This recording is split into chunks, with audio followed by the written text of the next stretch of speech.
Guess who graduated? And guess who got a March home? So I got The Sky is Everywhere by Jude Nelson. And I bought another book by him that I'm already reading, and it's amazing. I love it. It's pretty incredible because it talks about these twins, and it's like one twin's perspective when he's 13 years old, and then it's the other twin's perspective, a girl, when she's 16 years old. And then something happened, but you get to find out slowly when like half their stories meet in the middle. But I still love it because like your twin brother is gay, and I don't know, I love these stories. Like they catch me. I love it. It's like the sweetest. But right now I want to talk about Eleanor and Park. Oh my god. I bought this book and it was so good. I've read Rainbow Rowell before. I read her Fangirl. Fangirl is so good.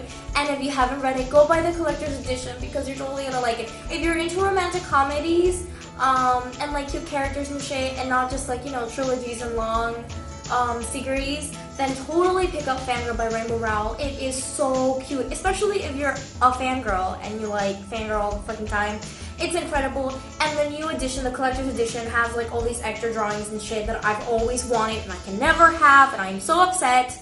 Ugh. Eleanor and Park, I love it because it's set in the 80s, which is the best part about it. Also, I love that the two characters are totally different, completely different. She's a ginger girl with like crazy curly red hair, like really bad, like really frizzy. So I love that like the book gives you a perspective about accepting different body types and still digging like the romance and shit, and not being like, oh, that seems weird because it's not aesthetically pleasing. Like Park, I love Park. Park is like an Asian guy who's into punk, but I love that they both fall in love, and it's also set in the 80s, which is my favorite thing because they do this awesome thing where they give you like different titles of songs and you get to listen to them y te haces la fucking película en tu mente. At least I Google images all the time. I Google them, and I Google things I don't understand, and I Google bands and I put it in the background, and like I like to get into it. Okay, this is serious. But Eleanor and Park is so good. It's definitely not worth the hype. It's good, but it's not like, you know, it's not like Fault in Our Stars is good, but it's still good.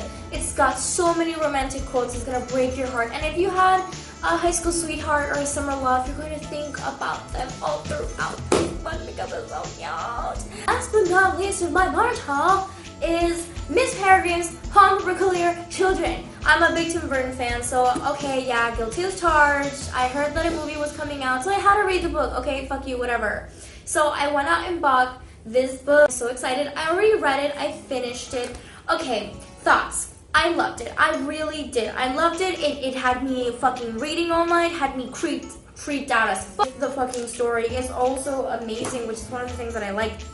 One thing I forgot to mention about I'll Give You the Sun is that during the whole book, the author gives out like a lot of figurative language and like a lot of metaphors and shit, like a lot.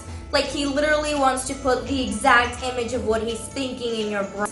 I mean, I don't hate it, actually, I don't hate it, but it did get a bit confusing at first. I had to like keep reading because I had to catch on the fact that it was giving like a lot of figurative language. I was like, oh, okay, I see what you'll do. Definitely, these books are definitely books you want to read because they have like a modern topic about homosexuality, about self-discovery, about, you know, rape and the difficult things that come along with growing up. Here that says, I'm jumping over things. There's a review here that says for Harry Potter fans.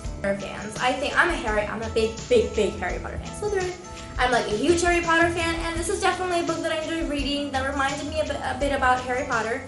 But it's not like, you know, for a specifically Harry Potter fans. So don't get too excited by reading that one review. But it's still good. I'm not dissing it. It's still amazing. Really hope that you guys enjoyed this video. I hope that you comment. And if you guys want to hear more about me, then just tell me, message me. Don't be afraid. If you guys need recommendations, I have noticed that there are like a lot of bookworms on my Facebook, and I feel like we are not connecting as much as possible. And I'm a big weirdo, so you know, I'm not like so fabulous and shit that I have to be like all over the place. Oh my god, I'm so sexy.